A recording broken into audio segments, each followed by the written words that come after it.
Pinuno, narinig ko ang opinyon mo sa kwento ko. Mahirap mabasag ang mutya ng bakal, kaya pagbibigyan kita sa mga nais mong malaman. Nagsimula ang aking kwento, ilang taon bago sumapit ang taong 1972. Kung hindi ako nagkakamali, medyo kakatapos lang noon ang ikalawang digmaan. Isang veteranong sundalo ang aking ama, at pagbalik nito sa aming pamilya, nagsimula na yung magbanggit ng tungkol sa mga mutya. Nalaman ko na lang, may nakasama pala itong isang antingero na nagbigay sa kanya ng mga kaalaman at libreta. Napapaloob sa libretang yon ang tungkol sa mutya ng bakal. Mula unang pahina hanggang dulo nito, napag-aralan ko talaga. Doon ko nalaman kung paano makuha ang mutya ng bakal at ang tungkol sa mga espesyal na araw ng pagpapakita nito. Maliban sa espesyal na mutya, nakasaad din sa libretang yan ang iba pang mga mutya na makikita mo lamang sa pulpito ng mga lumang simbahan. Hitik na hitik sa detalye ang libretang yon at halos 2 taon ko rin itong pinag-aralan sa ilalim ng basbas ng aking ama. Mahina na kasi noon ang tatay ko, kaya para mapanatag ito sa kanyang mga maiiwan, nagpa siya itong ibigay ang ganoong karunungan. Naniniwala ito na ang mga mutsyang yan magdudulot ng karangyaan sa aming mga buhay. Sa katunayan, Pinuno, malayo sa pagiging antingero ang pamamaraan ng pag-iisip nito. Ang nais lang kasi ng aking ama, makakuha ako ng isa sa mga yon upang hindi ako maghirap sa hinaharap. Noong una, ganun din ang aking pag-iisip. Pero nung pumanaw ito, nalaman ko sa mga matatandang albularyo na malayo ang ganoong kaisipan sa mga pamamaraan ng isang tunay na antingero. Dahil dito, nagsimula akong magseryoso hanggang sa maunawaan ko na ang lahat. Naniniwala ka ba, Pinuno, sa kagisna ng kamalayan? Kapag ang isang antingero ay naisapuso ang lahat ng aral, doon magaganap ang kagisnan. Sa pamamagitan nito, malalaman mo ang mga bagay na kailangan mong gawin. Ginamit ko ang kinagisna ng kamalayan para maunawaan ang tungkol sa mutya ng bakal. Marami pang ibang malalakas na mutya ang napapaloob sa libreta, pero ang tanging nakakuha sa atensyon ko ay ang mutya na kasalukuyan kong tinatangan. Nagsimula ang aking paghahanap 2 buwan bago sumapit ang Semana Santa. Sa tulong ni Fernando, nagkaroon ako ng karagdagang pera pangtustos sa lahat ng aking pangangailangan. Hindi naman kasi ako maaaring humingi sa aking ina dahil alam kong ang nakukuha lang nitong pera sa tindahan sapat lang na pantustos sa aming pamilya. Ilang araw at linggo ko ring pinaghahanap ang lokasyon ng mutya hanggang sa mapadpad ako sa isang tagunggubat na may mamasa-masang lupa. Parang tuyong lawa ang lugar na yon, kaya nung makapasok ako rito, ramdam ko na kaagad ang presensya ng mga aswang. Si Fernando naman, nanatili sa labas ng gubat, nagbabantay sa aming mga sasakyan. Noong kabataan kasi namin, palagi ko talaga yung kasama. Marahil ay yun ang naging daan para maging matalik kaming magkaibigan hanggang sa pagtanda. Pagkaraan ng ilang minutong paglalakad, marami na akong nakikitang kakaibang bagay. Yung mga tuyong sanga ng puno sa lugar na yon, kapansin-pansin na parang mga tao ang itsura. Hindi nagtagal, may mga kamay na rin akong nakikita sa paligid at sa paglalim ko pa ng gubat, hindi lang 1 o 2 kalansay ng tao ang aking nakita. Duda ko, isang buong baryo ng mga patay na tao ang natuklasan ko sa lugar na yon. Hindi naglaon, hindi ko maiwasang mapasilay sa pahina ng libreta, gawa ng kasabay ng pagsilay ko sa mga ganoong bagay ay ang pagkawala ng daang minsan kong tinahak. Bilang isang taong may kakarampot na karunungan, gulong-gulo na ako kung papaano ko yun matatakasan. Mabuti na lang, nalaman kong isa pala yun sa mga pagsubok na kinakailangan kong makaharap para makuha ang mutya ng bakal sa kadahilan ng ang mutyang aking hinahanap walang panig na kinikilingan. Nasa pagitan ito ng dalawang puwersa at kahit na sino may kakayahang kumuha rito. Alam nyo ba, hindi likas na gawa ng kalikasan ng mutya ng bakal. Pandayang may likha nito na gumamit ng mga espesyal na sangkap kagaya ng bato ng bulalakaw, dugo ng engkanto at dagta ng puso ng saging. Marami pang mga sangkap ang hindi nabanggit sa pagbuo nito. Gawa ng ayon sa albularyo, marahil ay isa na yung lihim ng panday na lumikha nito. Pero isa lang ang nalalaman ng kanyang napagtanungan. Dakila at makapangyarihan ang panday na bumuo ng mutya ng bakal. Ilang henerasyon na rin yung napagpasapasahan, ngunit nang pumasok ang panahon ng mga antingero at lihim na karunungan, bigla na lamang yung nawala. May mga nakapagsabing itinago ang mutya na yon sa isang lugar na hindi kayang abutin ng mga tao. Sinunog din ng lahat ng talaang may kaugnayan dito upang sa paglipas ng panahon, makalimutan na yon ng lahat. Ang kaso lang, may mangilan-ngilan pa ring talaan ang nakaligtas. At kabilang narito, ang libretang ibinigay kay Armino. Lumipas ang ilang oras, patuloy pa rin niyang binabaybay ang kawalan ng gubat. Wala na siyang ideya kung saan siya pupunta, pero alang-alang sa hinahanap niya, pinilit niyang pasukin ito hanggang sa may nakita na siyang isang malaking katawan ng puno na tinapyas at inukit para maging isang wangis ng tao. Nakadipa ang figurang yon habang nakatingala ang ulo nito sa kalangitan. Akala ni Armino, pangkaraniwang sining lang ang kanyang nasisilayan, pero pagsilay niya sa itaas ng bunganga nito, doon niya napansin ang isang bilugang batong nakalutang. Kasing laki lang yun ng holen, tapos kakulay ito ng isang purong bakal. Wala ka ring makikitang mga simbolo na nakaukit dito, pero sa unang tingin, malalaman mo na kaagad na hindi yun pangkaraniwang bagay. Paglapit naman niya sa kinaroroonan ng figura, marami na siyang kakaibang tinig na nararamdaman. Nagsimula na ring gumulo ang kabuuan ng gubat na para maliban sa kanya, meron paraong mga nilalang na hindi niya pa nakikita. Dala naman ng matinding takot ni Armino, hindi na siya nagdalawang isip na kunin ang mutya. Paghawak naman niya rito, biglang gumuho ang figura at yung mga kalansay na minsan niyang nadaanan, nagsimula na ring gumalaw. Alam ni Armino na hindi yun mga aswang, kaya ang ipinagtataka niya, anong uri ng nilalang ang mga ito? Isa lang din ang kanyang naiisip noong mga oras na yan, at yun ay walang iba, kundi parte ito ng sumpa na kusa lamang nagigising sa sandaling nagambala na ang mutya. Sa halip din na labanan niya ang mga nilalang na yon, pinili niyang takasan ang mga ito.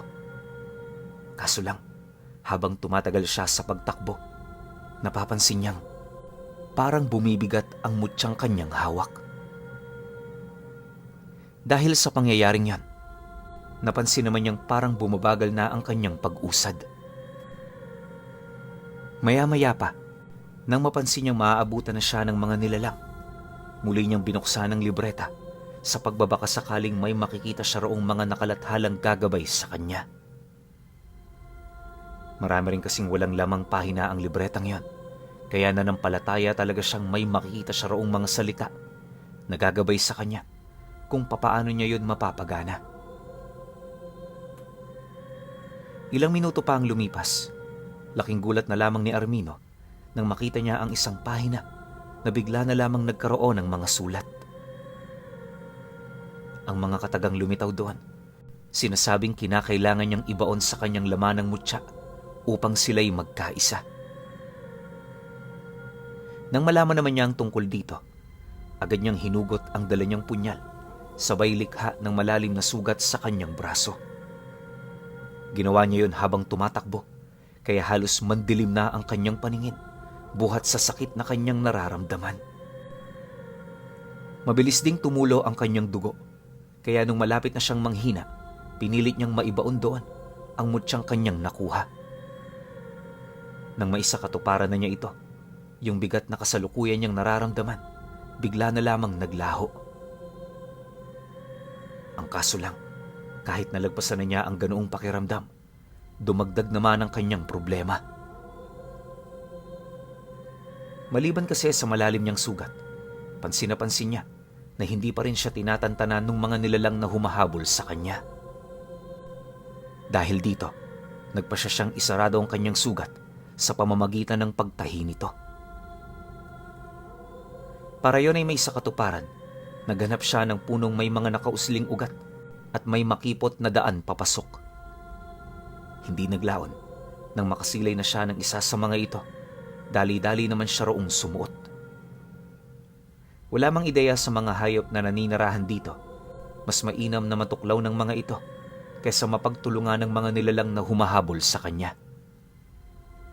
Maya-maya pa, nang makatago na siya sa loob nito, agad naman niyang pinunit ang kanyang damit. Kumuha siya roon ng maliit na parte para gamitin bilang sinulid.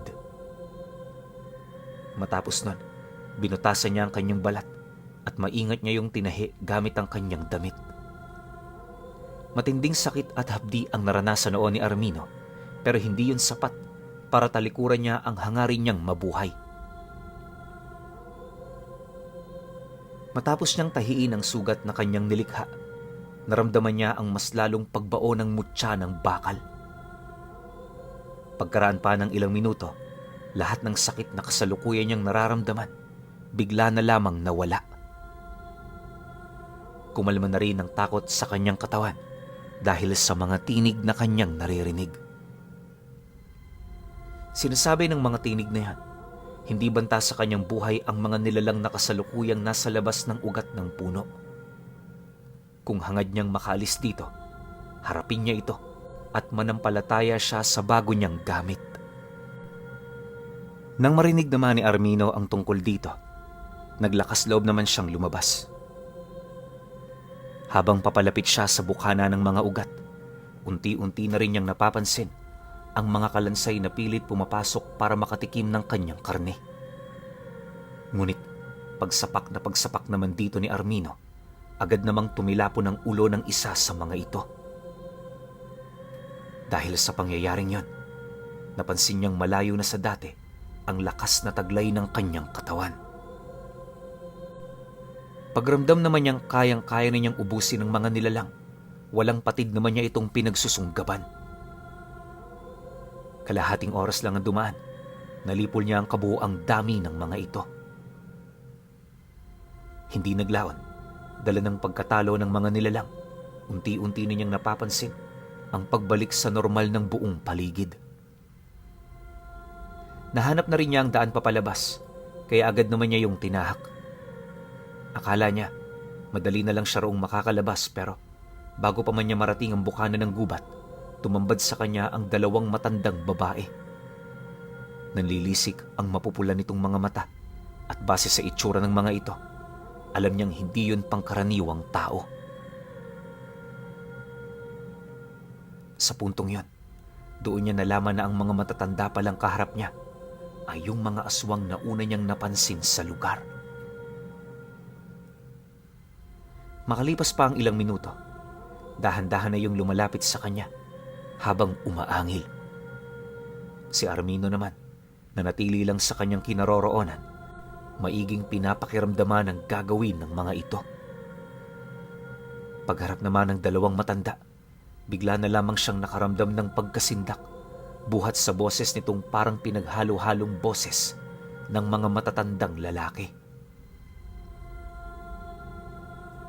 Nagtagumpay ka sa pagkuha ng mutya ng bakal, hindi ba? Mapalad ka, lalaki, sapagkat dahil sa iyong tagumpay, hindi ka rito mamamatay. Ngayon pa man, matinding kamalasan ang darating sa buhay mo. Manlumo ka, sapagkat ang kaligtasan mong nakamit sa lugar na ito ang magbubukas ng panibagong kalbaryo ng buhay mo. Wika ng matandang walang takot na humarap sa kanya. Matapos naman itong makapagsalita, bigla namang naging mga uwak ang katawan ng mga ito.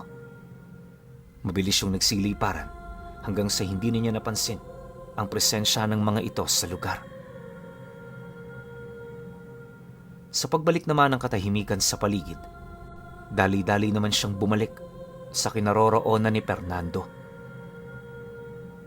Pagdating niya sa pinaghihintayan nito, nadatnan niya yung nakahiga sa damuhan habang kumakain ng bayabas. Pagbagtas naman niya ng daan papalapit, hindi naman niya maipagkakaila ang pagramdam niya ng kakaiba sa katawan niya. Maliban kasi sa bumigat ang kanyang katawan, unti-unti na ring nandidilim ang kanyang paningin. Nang ilang metro na lamang ang layo niya, tuluyan na nga siyang bumagsak ng hindi niya namamalayan. Agad naman yung napansin ni Fernando, kaya agad naman siya nitong nilapitan habang pilit siyang binabangon. Sa pagsapit ng gabi, nadatnan niya ang kanyang sarili sa kanilang pamamahay. Nandoon din ang kaibigan niya, matyagang naghihintay na magkamalay siya. Pagsilay naman itong gising na siya, agad naman yung nagtanong ukol sa nangyari. Nabanggit din ni Fernando ang tungkol sa sugat niyang tinahi niya gamit ang kapirasong tela ng kanyang damit.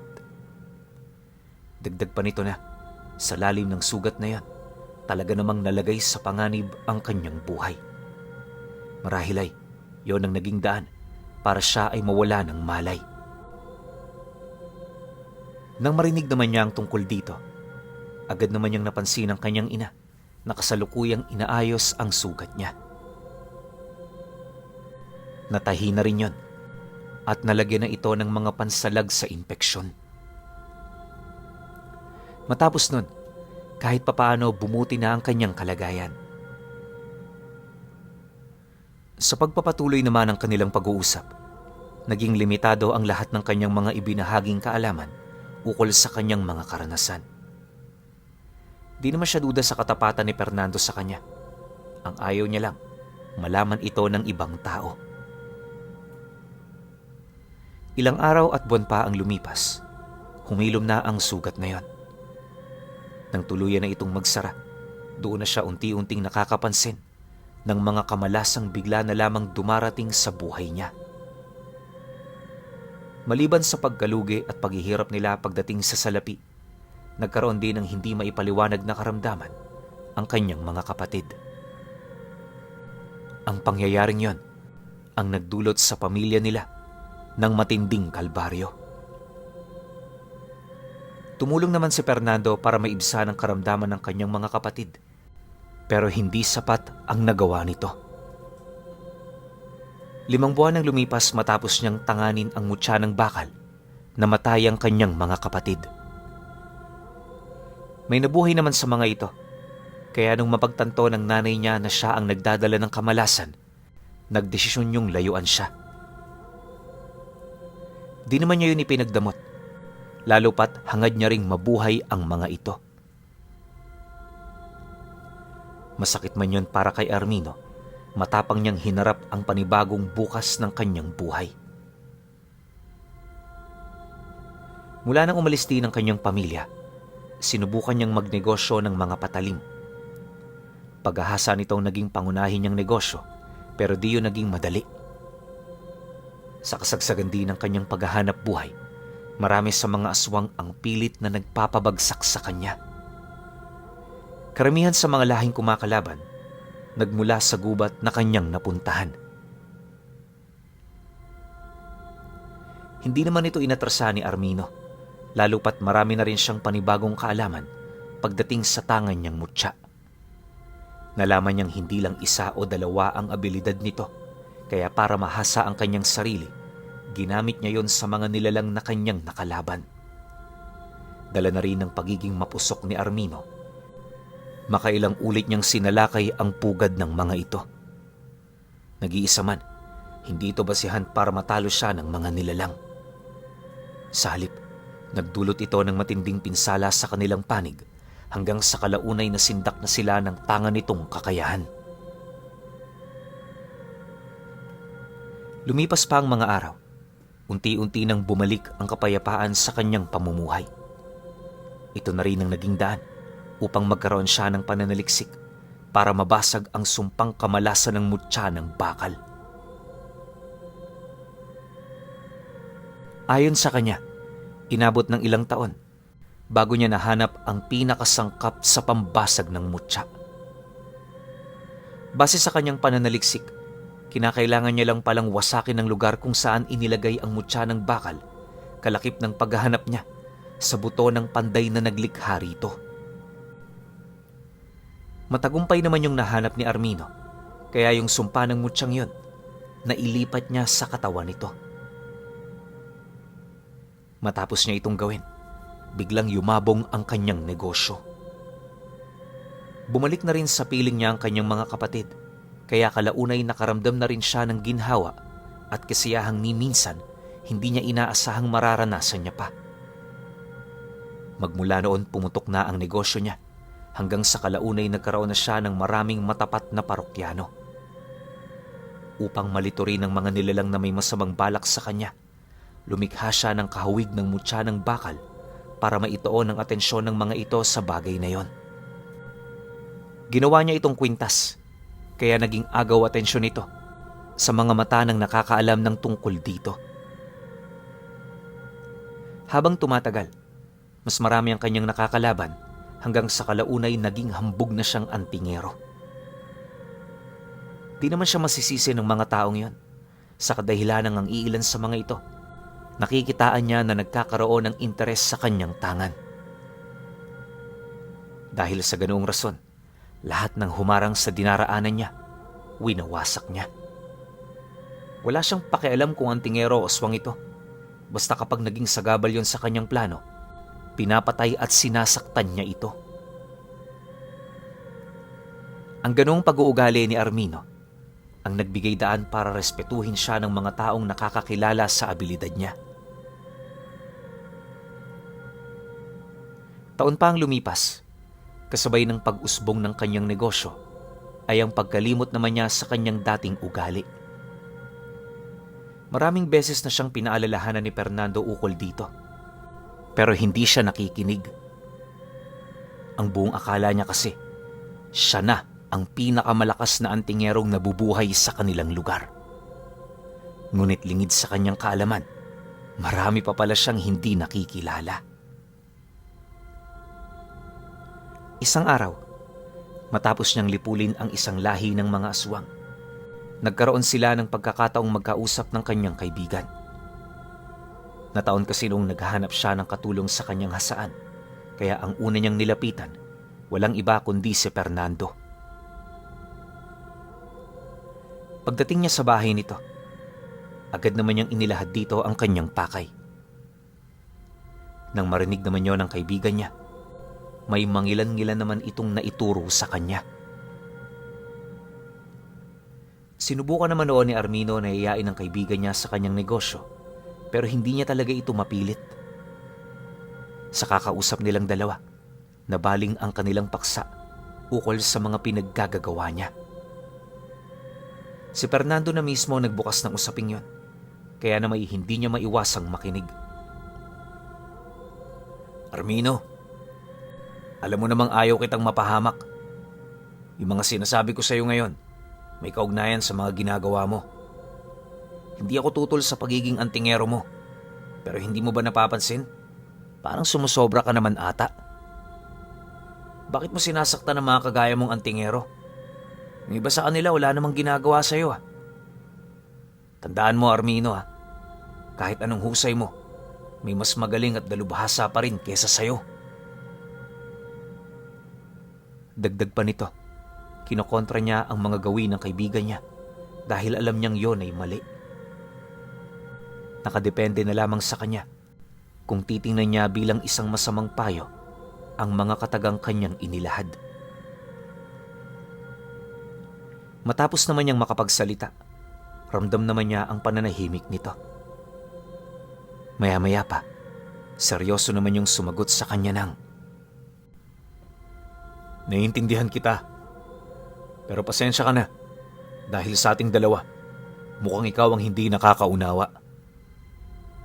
Kung dumating man ang araw na yan, kaibigan, sisiguraduhin ko sa iyong hindi ako matatalo. Kaya ako nananakit ng kapwa ko antingero sapagkat hindi ko tipo ang kanilang mga akto. Yung iba, pinagbabalakan din ako ng masama. Kaya pinagtatanggol ko lang ang sarili ko. Nang marinig naman ni Fernando ang sinabi nito, minabuti naman niyang manahimik na lang. Sa isip-isip niya kasi, magtatalo lang sila ng kaibigan niyang yon kung ipagsasapilitan niya ang kanyang punto. Sa mga oras ding yon, wala siyang balak na pilitin yung sumang-ayon, ang sa kanya lang maipaalam ang kanyang saloobin. Matapos naman ang kanilang pag-uusap, agad namang umalis si Armino sa kanila ng may pagtatampo. Hinayaan lang naman niya ito, lalo pat inaasahan na rin niya ang ganoong bagay. Ilang araw pa ang lumipas, naging madalang naman ang pagbisita nito sa kanya. Di naman niya yun gaanong pinapansin, lalo pat marami rin siyang ginagawa. Ang kaso lang, lingid sa kaalaman noon ni Armino, malapit nang dumating ang pagsubok na makapagpapagising sa kanya sa katotohanan. Pagpatak naman ng linggo ng Semana Santa, maraming mga albularyo ang dumayo sa lugar nila. Dahil dito, labis ang naramdaman niyang pagkabahala dahil ang iniisip niya, may mga tao raong magbabalak sa kanya ng masama. Para naman makaiwas, nanatili sa bahay itong si Armino, ngunit habang papalapit ang Biyernes Santo, napapansin niyang dumarami ang dumaraan sa harapan ng kanilang tahanan. Itinuring niya ito bilang kapangasan, kaya nang hindi na niya maatim ang kanyang nararamdamang galit, nagpasya siyang kaharapin ng mga taong nadatnan niya sa labas ng bahay nila. Sa isang iglap, nagkaroon ng duelo sa pagitan ng mga antingero na mabilis namang kumalat sa kabuuan ng baryo. Bawat isa sa mga ito, siya ang itinuturong nagsimula ng gulo, dahilan para makarating ang ulat na yon sa isang dibinong antingero.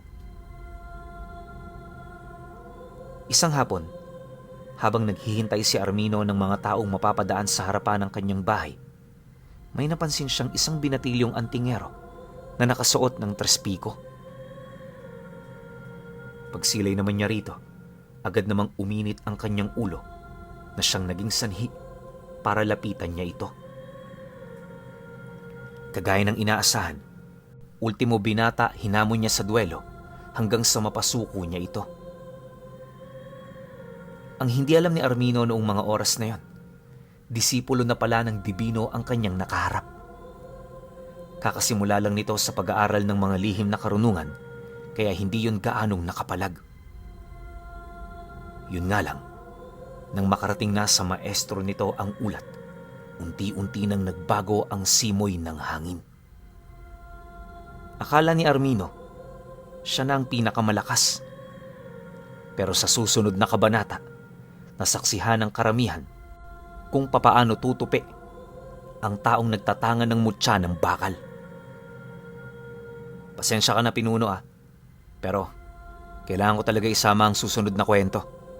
Kasi ito ang masasabi kong pinaka-importanteng bagay na naganap sa aking buhay. Isusunod ko kagad yung pinuno. Kaya pahintay na lang ako.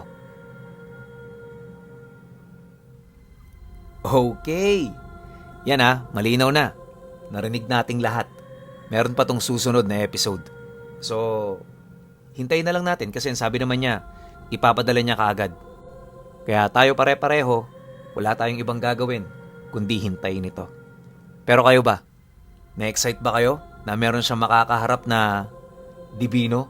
Kasi binanatan niya yung disipulo di ba?